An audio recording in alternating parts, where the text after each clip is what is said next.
यीशु मसीह और प्रेरित अंद्रियास का जीवन। जब हम यीशु मसीह के जीवन का गहराई से अध्ययन करते हैं तो उनके शिष्यों का भी विशेष स्थान है। उन 12 शिष्यों में एक नाम है अंद्रियास, अंद्रेयस। एक ऐसा व्यक्ति जिसकी साधारण सी परछाई भी आज हमें विनम्रता, भक्ति और सच्चे सेवक होने का पाठ सिखाती है। अंद्रियास गलील देश के बैतसैदा नगर का निवासी था। वह मछुआरा था, ठीक वैसे ही जैसे उसका भाई शमौन पतरस। पर मछली पकड़ने का जाल छोड़कर वह उस ज्योति की खोज में था जो आत्मा को तृप्त कर सके।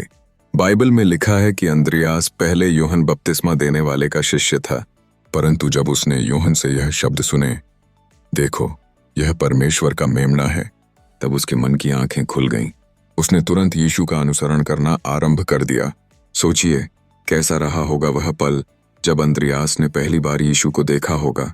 शायद उसका हृदय आनंद और भय से कांप उठा होगा। आंखों में आशा के आंसू होंगे। क्या यही वह मसीहा है जिसकी प्रतीक्षा हम सब सदियों से कर रहे हैं? और उसने बिना देरी किए अपने भाई पतरस को जाकर कहा, हमने मसीहा पा लिया है। यही अंद्रियास की महानता है। वह सबसे पहले दूसरों को यीशु से मिलाने वाला बना। अंद्रियास की विनम्रता, उसकी सेवा की भावना बाइबल के अनेक घटनाओं में दिखती है। जब 5000 भूखे लोगों को भोजन कराने की चुनौती सामने आई तो वही अंद्रियास था जिसने एक छोटे बालक को लेकर यीशु के पास लाया।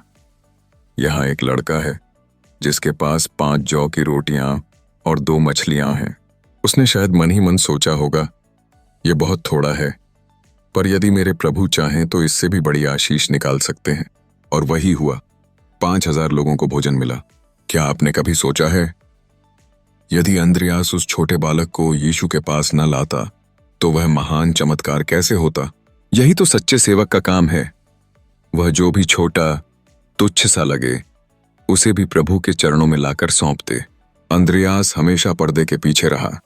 उसका नाम बड़े चमत्कारों या महान उपदेशों में नहीं लिखा गया, पर उसकी चुप साधना, उसकी निस्वार्थ सेवा, उसके हृदय की शुद्धता यीशु के निकट बहुत मूल्यवान थी। कहते हैं कि वह बाद में ग्रीस गया और वहां लोगों को प्रभु यीशु के सुसमाचार की खुशखबरी सुनाता रहा। अंत में वह भी क्रूस पर चढ़ाया गया, परंतु उसने भी प्रभु के नाम से पीछे हटना स्वीकार न किया। आज हम में से कितने लोग अंद्रियास जैसे बनना चाहेंगे? वह जिसने संसार की शोहरत नहीं बल्कि सच्चाई चुनी, जिसने भीड़ में पीछे रहना मंजूर किया पर यीशु के करीब रहना चुना। प्रिय मित्रों, इस अंधकारमय संसार में आज भी प्रभु ऐसे अंद्रियास को खोजता है जो न दिखावा करें, न अपने नाम की चिंता, पर हर भूले बिसरे को यीशु से मिलाने का प्रयास करें। क्या आप अंद्रियास बनना चाहेंगे? हे प्रभु, हमें भी अंद्रियास जैसा सरल, विनम्र और सच्चा सेवक बना। आमीन।